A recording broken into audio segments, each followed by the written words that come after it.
Okay, so let's take a look at applying our fourth cycle to minor chords. And once again, we'll just use Lady Bird as our context because it has enough minor chords. It has an F minor, right? It has a B flat minor, A minor, and a D minor. So we'll explore those. Yesterday, just a quick review over C major. We found if we build our fourth stack off of F sharp, B, E, A, D, G, C, that gives us 7 consonant notes, and if we kept going, the C goes to F next, so F, B flat, E flat, A flat, D flat. That gives us a stack of notes that are actually outside of the key of C Lydian, and that would be our out notes. So the proportion is 7-5. It's very, very close to the golden mean proportion, so that's supposed to be a proportion of great aesthetic. To get this to happen over minor, well, the easiest way to see it is to just go to C's relative minor, which would be A. We can use the same stack, so we can start on F sharp, right? So here's A minor. I'll start on F sharp. F sharp, B, E, A, D, G, C. They're all inside. And then the next note would be F, so it would be F, B flat, E flat, A flat, D flat. We can spell these as A minor pentatonic, which would be a convenient way to see it. So we're looking at like an A Dorian from this fourth stack. These notes would make A Dorian.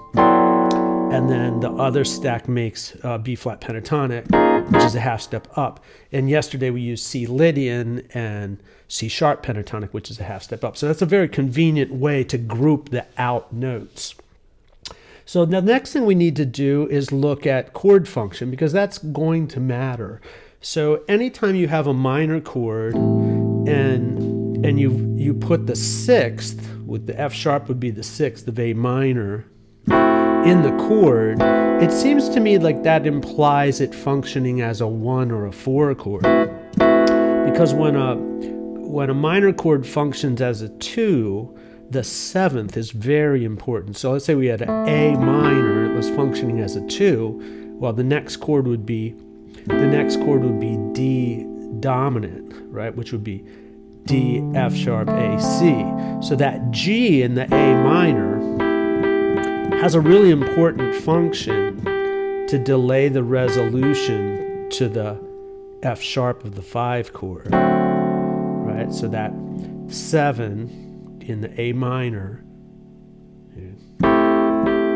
is going to the 3 of the dominant chord. So if we play the F sharp, if we have A minor, I'm trying to get a good voice in, and we play the F sharp, it kind of masks the function of the chord, and it doesn't sound as good when we go to the D minor. So for that reason, I don't think our first pattern off of F sharp is going to be effective in Lady Bird. I think it would be better to start with the pattern that starts off the 2. So in the key of F, it would be G, C, F, B flat, E flat, A flat's the 3rd. We can't go another one because the C sharp's an out note, so we'll just resolve down. And we're on the 2 again, so that's that same interval collection that we did yesterday, where it's like an extravagant trip to nowhere, right? But it's very attractive. And we can do exactly the same thing off the 5th, which is the C. Now the C sharp's an out note, but it's on an upbeat, so it resolves to the C, right? There it is. And so we'll just use those 2 patterns over Ladybirds. All right, so let's go to our EWI and apply this to the tune.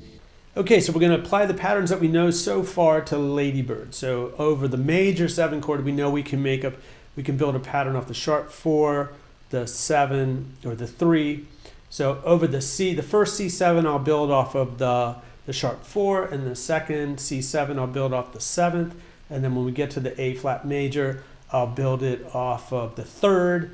And then at the end, yesterday I did sharp 4s the whole way across, so I'll just do 7s for the last 2 bars, the C major, E flat 7, A flat 7, D flat 7. I'll just build them off the major 7th. So then And then the rest of the minor chords, they're all 2/5. So the first one, F minor to B flat 7, I'll build it off the 2. So I'll build that off of G.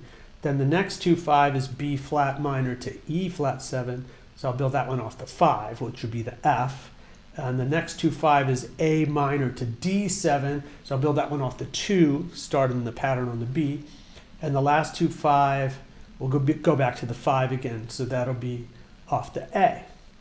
And then I'll solo one time. So I'll take one pass through, applying the pattern, and then a second time through, soloing, trying to use fourths if I want to, or if I don't want to, it doesn't matter.